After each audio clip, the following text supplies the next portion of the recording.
Hello and welcome to Inside Edition to discuss national, regional and international issues in depth.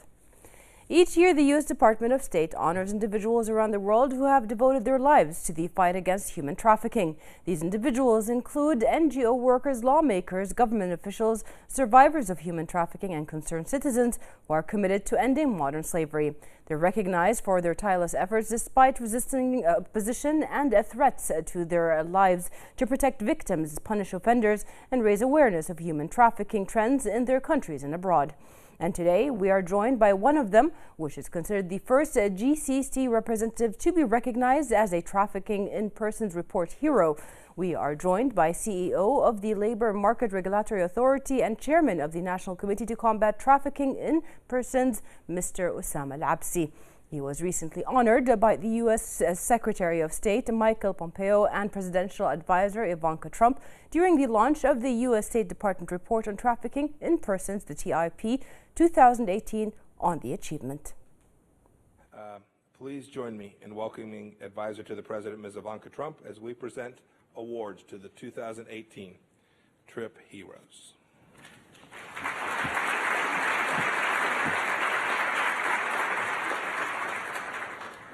Thank you, Mr. Secretary, for your meaningful words and for using your voice for this important issue. And now we will ask each TIP Report hero to stand up when I call out their name and country and join us to receive their award.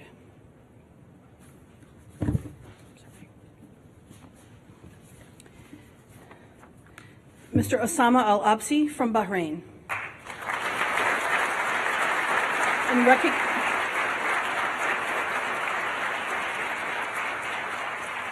In recognition of his perseverance in advocating for victim-centered policies within the government by establishing one of the region's top shelters for trafficking victims, launching the government's new national referral mechanism for trafficking victims, and spearheading efforts to reduce the vulnerability of foreign workers by reforming the government sponsorship system.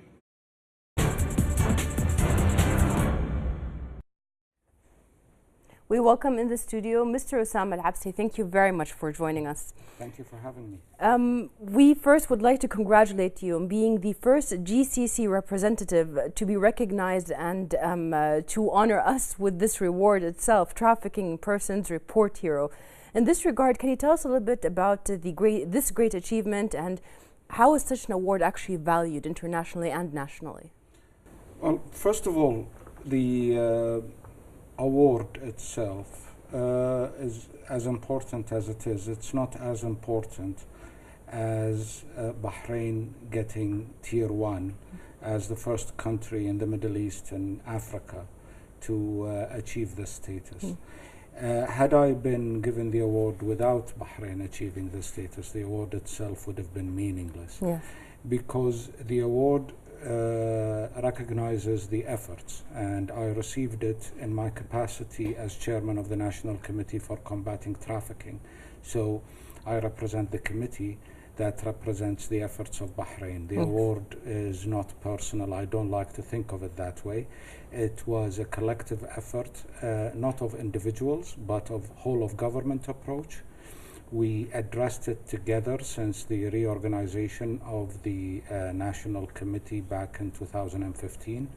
And this comes only as a recognition to a long struggle, a lot of effort. Everyone pulled their weight within government and civil society. And I just happen to represent them. Yes.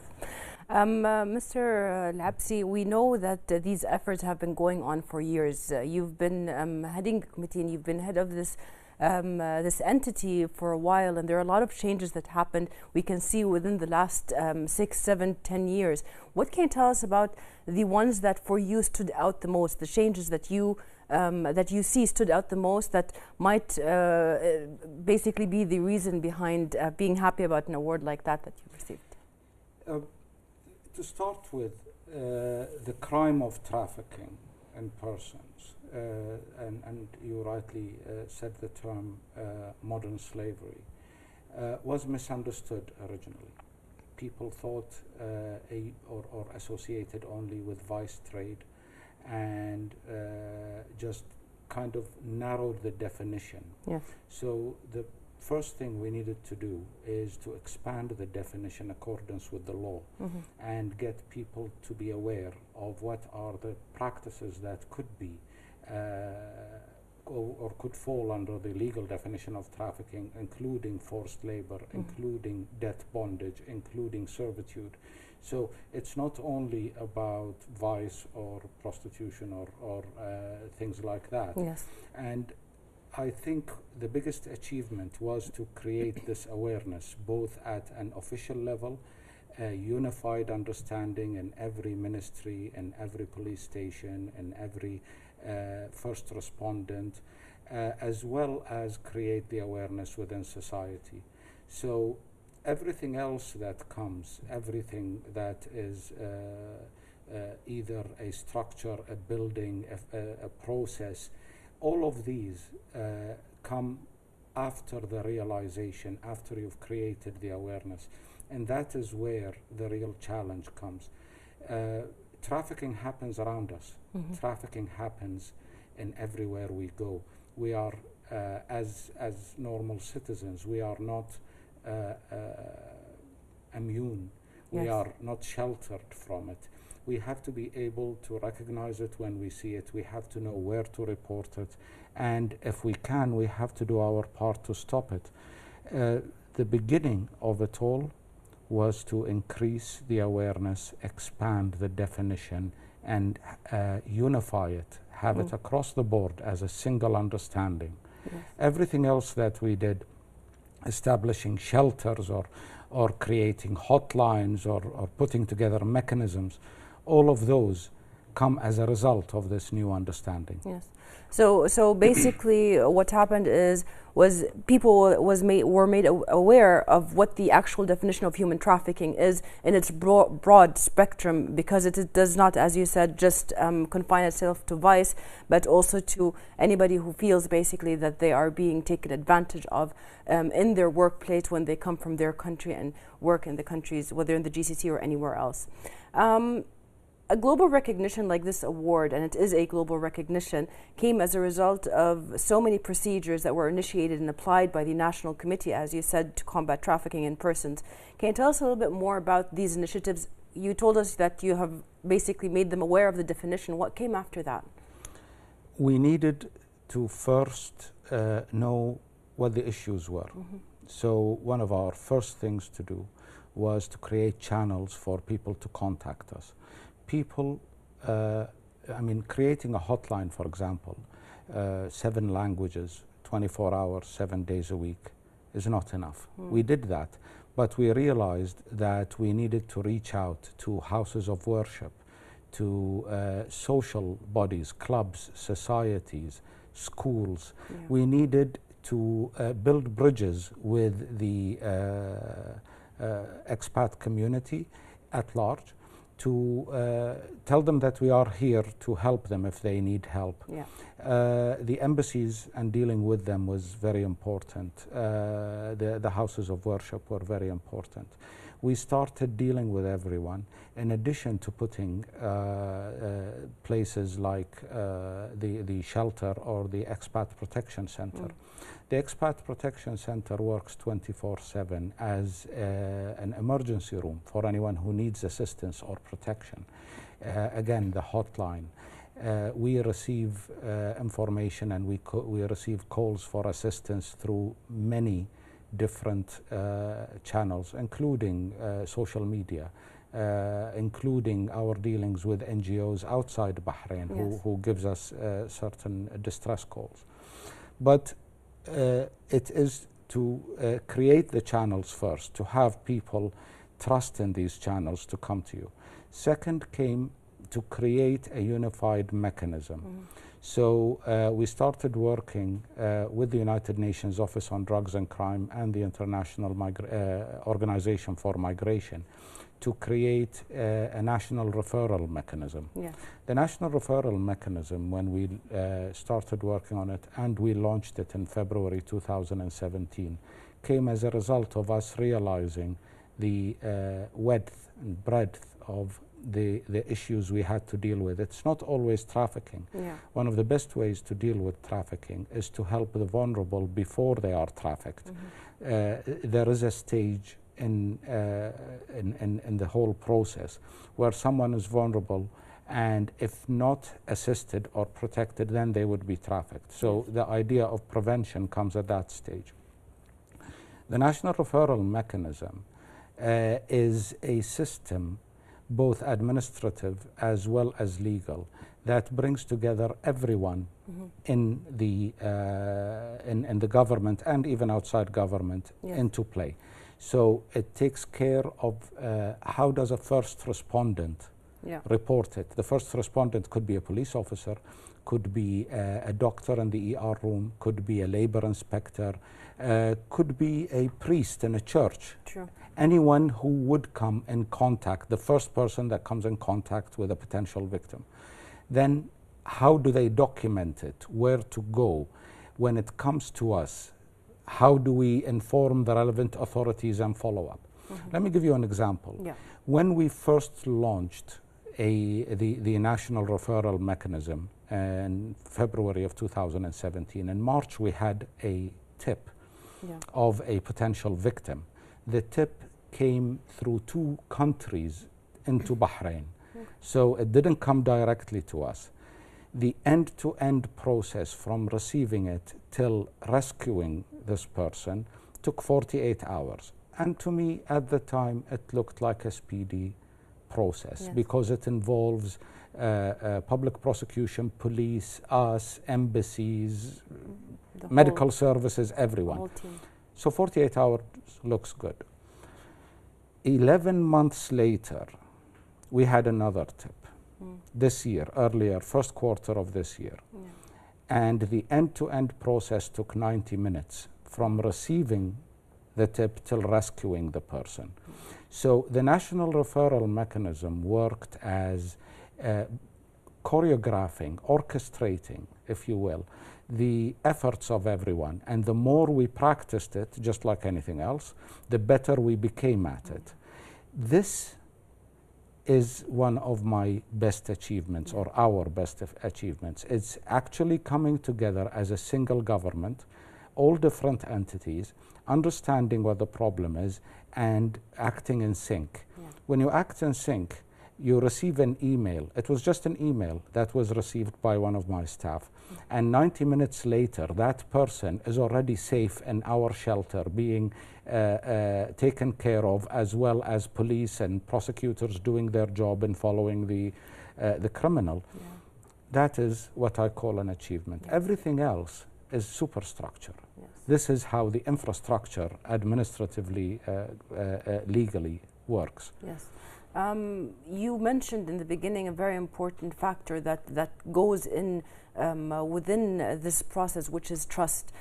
Basically, the fact that the people coming to Bahrain trust that the laws of Bahrain will protect them, that there are people like the people in the National Committee for Combating Trafficking that basically will take care of them if something happens. This is an entity that is there for the protection of the workers in Bahrain, as well as the people that live here that feel or might feel that they are going through the same thing.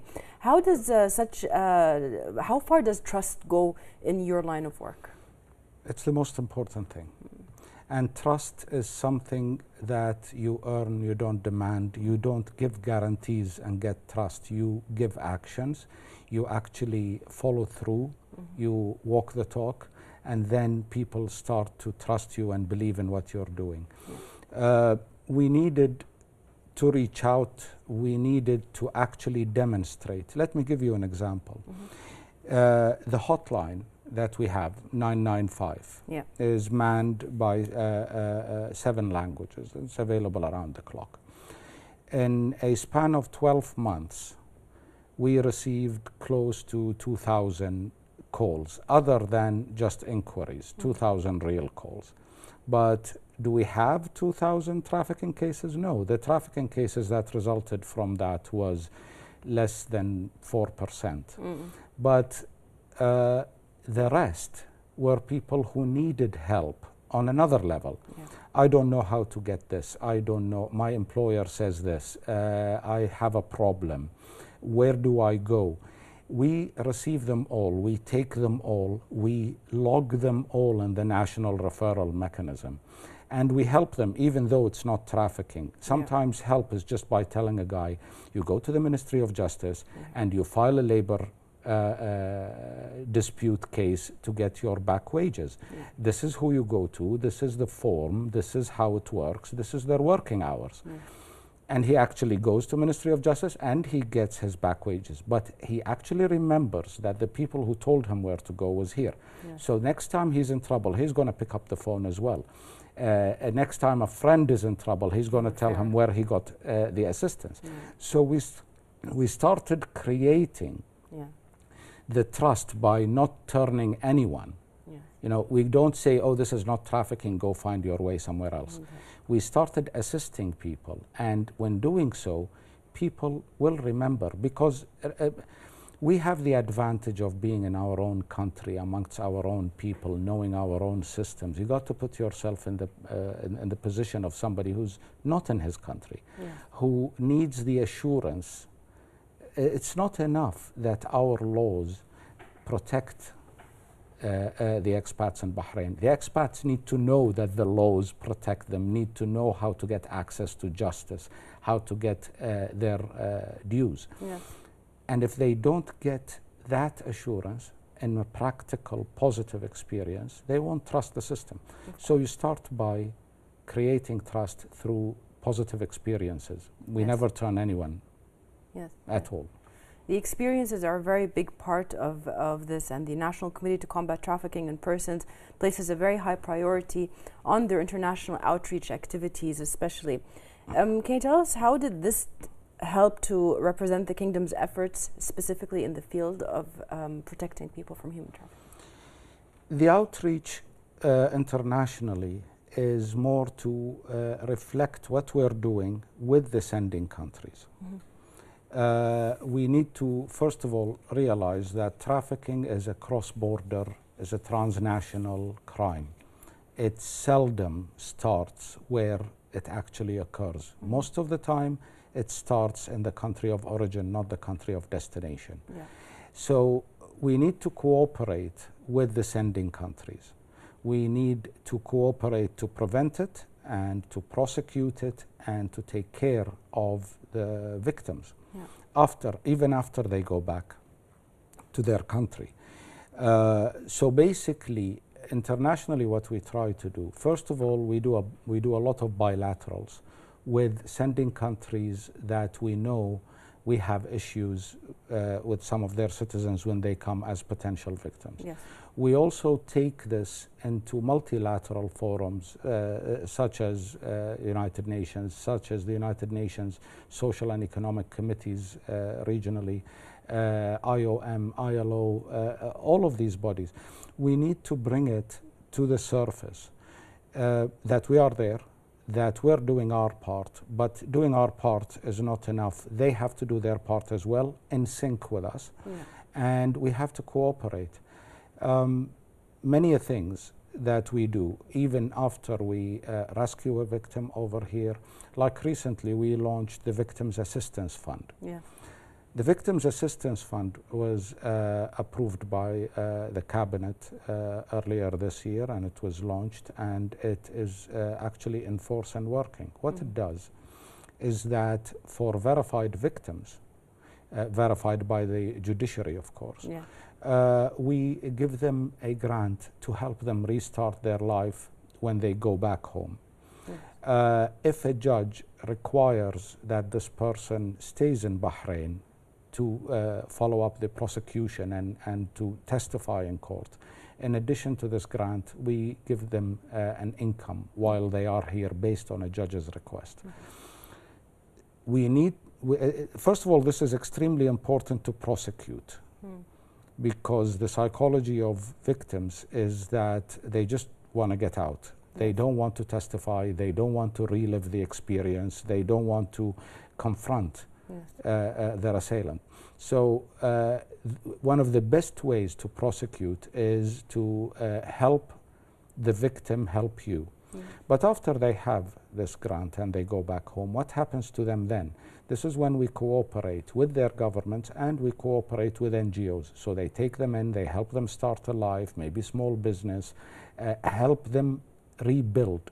Yeah. It's very important for us. It's important that people don't come to Bahrain and for whatever reason leave feeling that they were not done justice. No. This fund that we give them is not compensation by the government. The compensation is by the person who actually, the criminal. Did the wrong, yeah. But what we are is recognizing that these people need assistance to start a life. And by using the fund, we help them help us prosecute. Yes, And stay in Bahrain to testify and take it to a fruitful end. So we don't do this alone. We do it with the help of international bodies, with existing experiences on how to care for victims once they've gone back, how to help them use the money that was given to them to restart a life and not fall back, because the cycle that got them into victimization could be repeated when once they go back and everything is reset, go back to their situation at home. Yes. Everything that we do it based on best practices internationally and in cooperation with the most competent of bodies that we can find around the world. Yes. Because, like I said, this is, first of all, a cross-border crime. This is transnational, and it's not something that we can combat in isolation of everybody else. The feelings of, or basically the situation that people that are victims of trafficking are very immense feelings of being let down. They want to get through a problem very quickly. If they are rescued at the end, as you said, they just want to go home. They just want to get it over with. It's basically shutting down in order not to hear the problem itself. But the fact that the fact that you basically, the National Committee follows up until they are back in their country and back on their feet and able to be part of the community again and the society, to work and to give and to take as is rightfully so, is also in great part an education on your part. You educate the people, the victims that come to you, and you also educate the society around them how to deal with them. How did you get to build this multidisciplinary team that helps these victims and also helps the society integrate them back into them? We work with international bodies that has representation in every country in the world. One of our big partners is the IOM, the International Organization for Migration. Yes. And they have branches not only in capitals but even in rural areas. And we seek their assistance. We involve the embassies and we involve them so that there is care taken of the victim once they land in their country. Sometimes the victims need to be relocated. Sometimes they are in danger if they go back to their own hometown, because the criminal organizations that traffic them still operate over there. We work with them. Of course, we cannot operate outside the jurisdiction of Bahrain as a government entity, but we can cooperate through known existing apparatus such as the IOM, such as NGOs, and we tell them, we ask for their assistance. In many cases, we actually do see victims that are eager to get out, but not eager to go back home because they're afraid of what would happen to them. And we don't let them down, because in this day and age, you can't leave somebody like that. There exists mechanisms, and Bahrain is a member of an international community that is working together to assist them and to combat the crime. Following years of dedicated efforts in achieving, as you said, the Tier 1 status in the U.S. State Department of 2018 Trafficking in Persons report, the TIP, this comes as an indicator of success.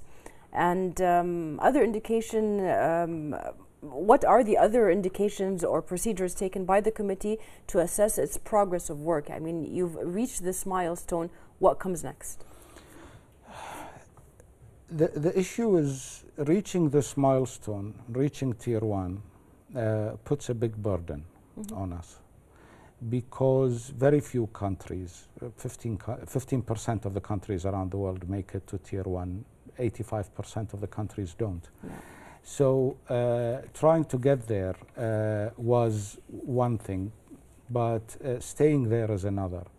But we look at it as an indicator. We don't. It's not the goal itself. It's an indicator that we are on the right track, yes, moving. We are far from it. There are so many things that needs to be done. We have the understanding now. We have the systems and mechanisms in place, and we can't just stop here. We have to go back and look at how we're approaching it. Forced labor is an issue that we have to deal with. Servitude through debt, and modern slavery. We need to involve more of society.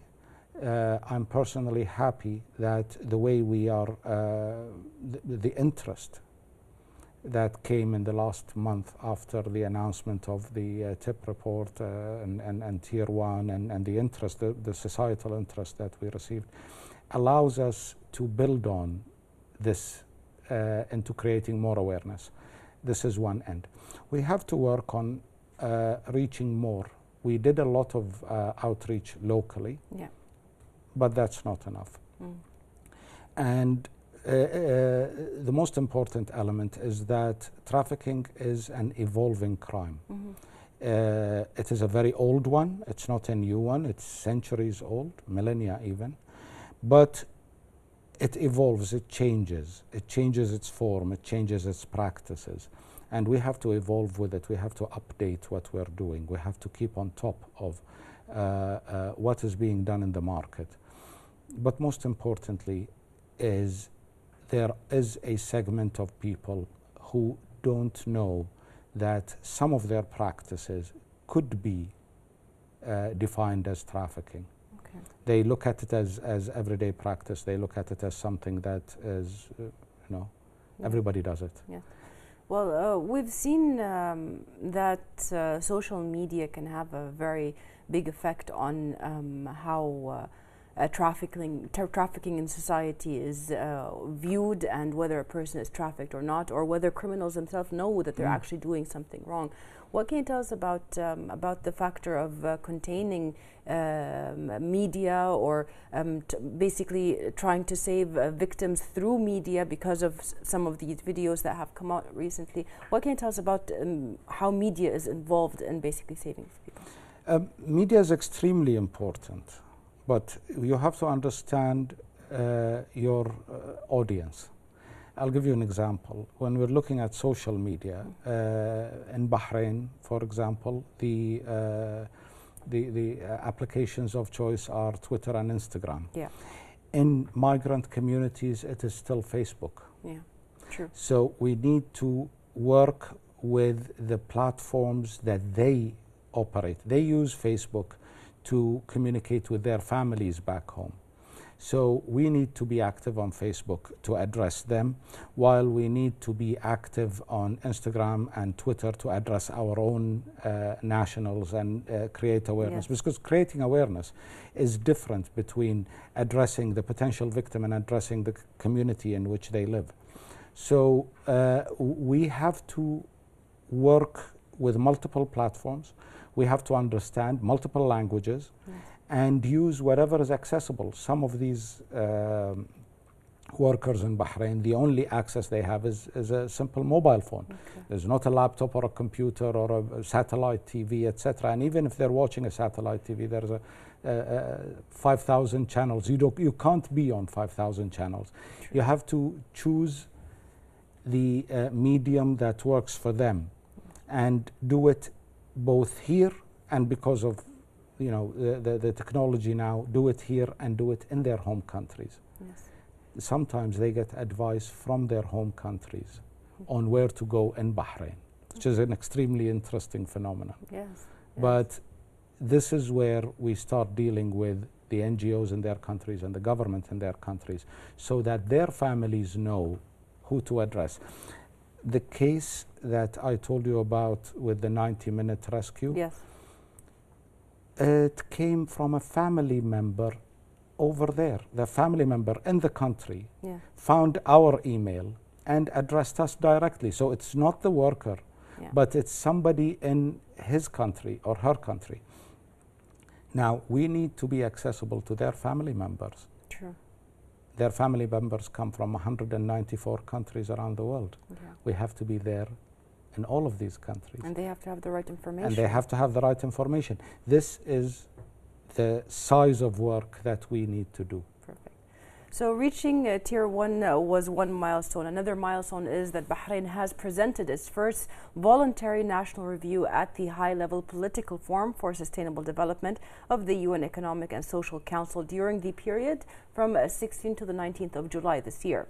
During Bahrain's participation, our guests, the CEO of the Labor Market Regulatory Authority, the LMRA, and Chairman of the National Committee to Combat Trafficking in Persons, the NCCTP, Wissam Al-Absi, took part in a panel discussing the title Migration Governance in GCC Countries Towards Safe, Flexible and Sustainable Societies, held in partnership with the government of the Philippines and cooperation with the International Organization for Migration, the IOM, and the Migrants Forum in Asia as part of the accompanying events of the high-level political forum on sustainable development at the UN's headquarters in New York.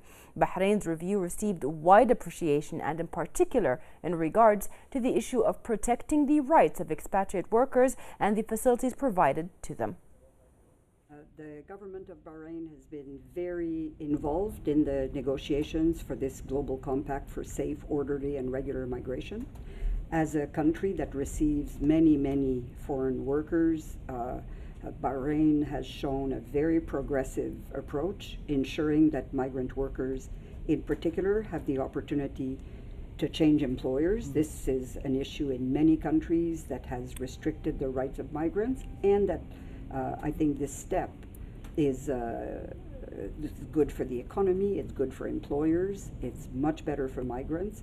So it has featured, I think, as a very progressive step that we have to hope many other countries, both in that region and throughout the world, will want to follow. Bahrain has been really enormously innovative in addressing human trafficking and being very open and honest to look at really underlying the incidence of human trafficking and how to address it.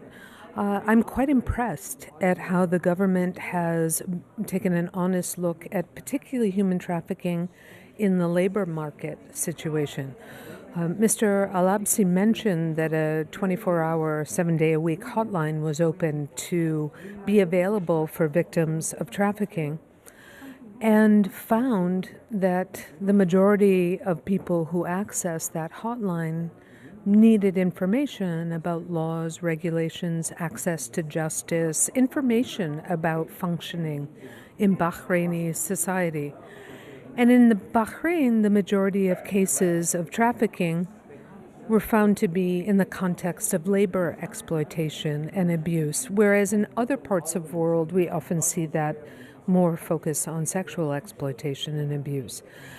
Here in Bahrain, in addition to being available to victims or potential victims and giving them means of redress and access to assistance as well as to justice, the government has taken a real stand in terms of prosecuting the perpetrators and taking criminal action against those who engage in trafficking activities. There have been very few countries in the world who have been able to successfully undertake prosecutions, which sends such an important message in a justice system. Bahrain has one of the best laws in the GCC area when it comes to migrant protection. And in fact, looking at your reforms, we are hoping that it will snowball to the rest of the GCC area. what LMRA is doing for our migrants is something that's very commendable. And in fact, Bahrain has been a very good host to 60,000 Filipinos who are living and working there, who are very happy and who would like to stay. The government of the Philippines is very thankful to the government of Bahrain, and this year we celebrate our 40th year of diplomatic relations. We really value what you bring to the table. With that, all the structures that are in place.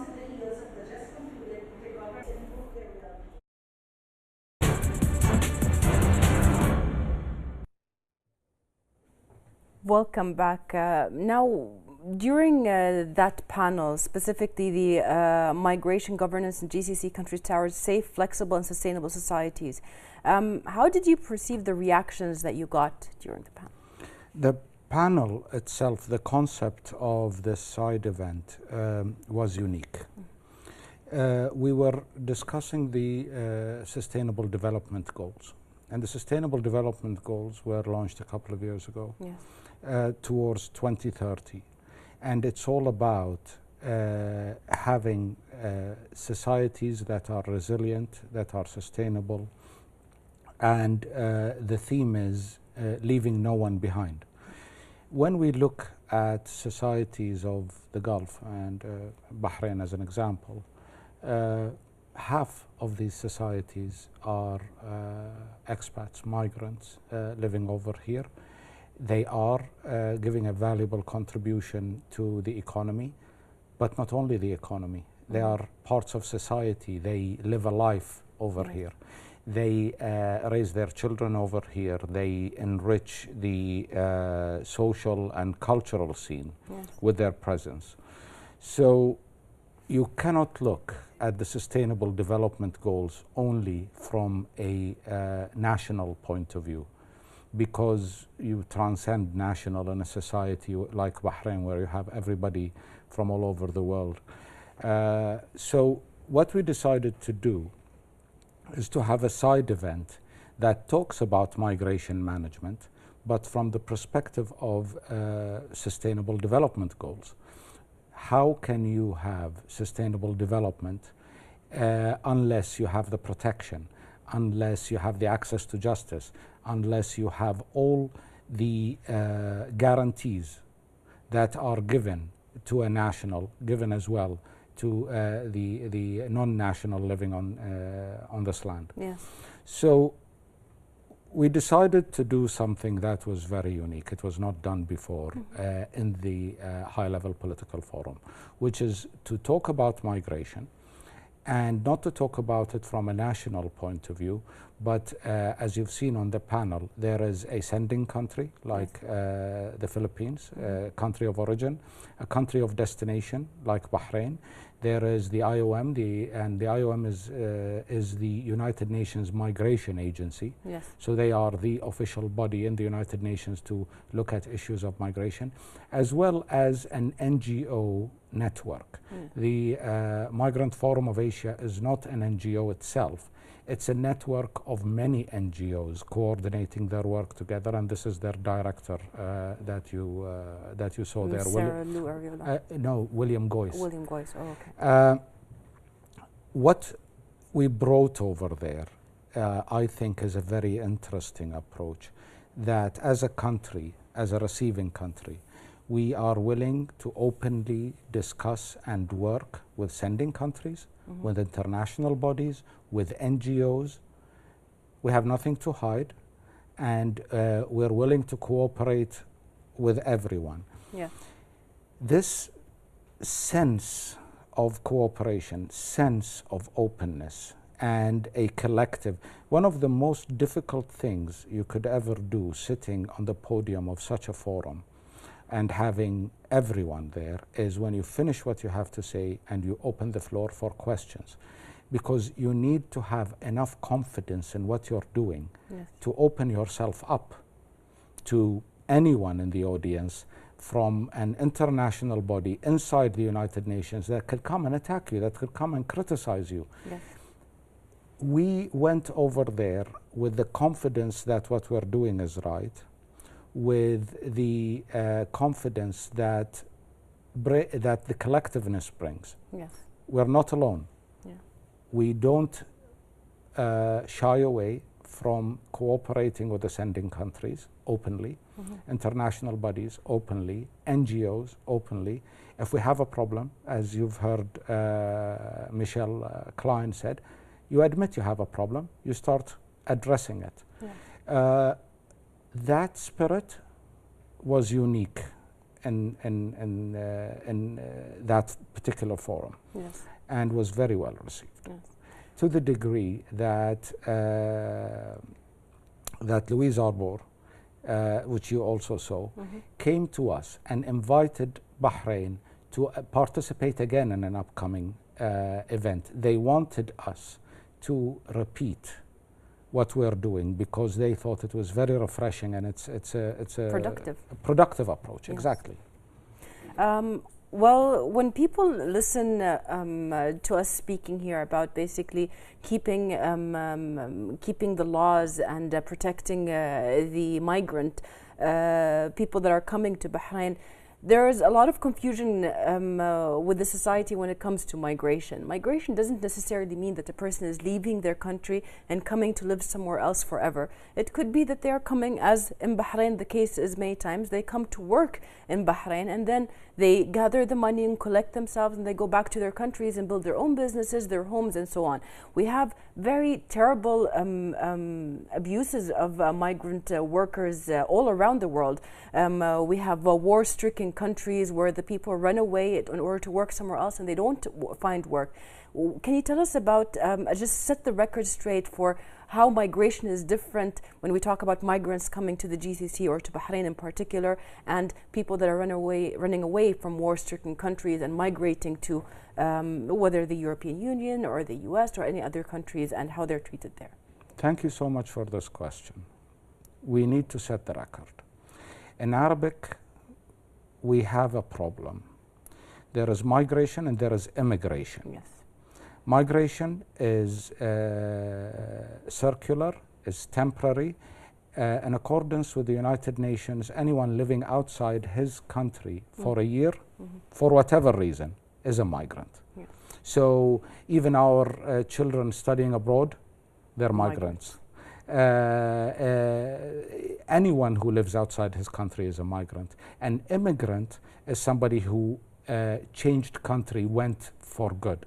Unfortunately, in Arabic, we only have one word for that, which is hijrah. It works for both, and this is where the confusion in Arabic comes. There is another one, a sub-category of migration, which is refugee. Yes. Which is war-stricken, yes. Sometimes natural disasters, whether the natural disasters are fast or slow, like environmental degradation.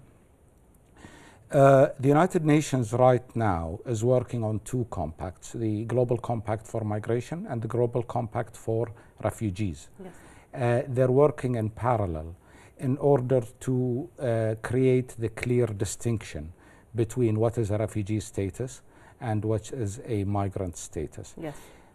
Immigration is a case, all cases, all three, immigration, migration, and refugees, are cases of national sovereignty. So any destination country has the right to say whether they're going to take migrants, immigrants, or refugees or yes. not, and under what conditions. So exactly. Nobody is disputing that.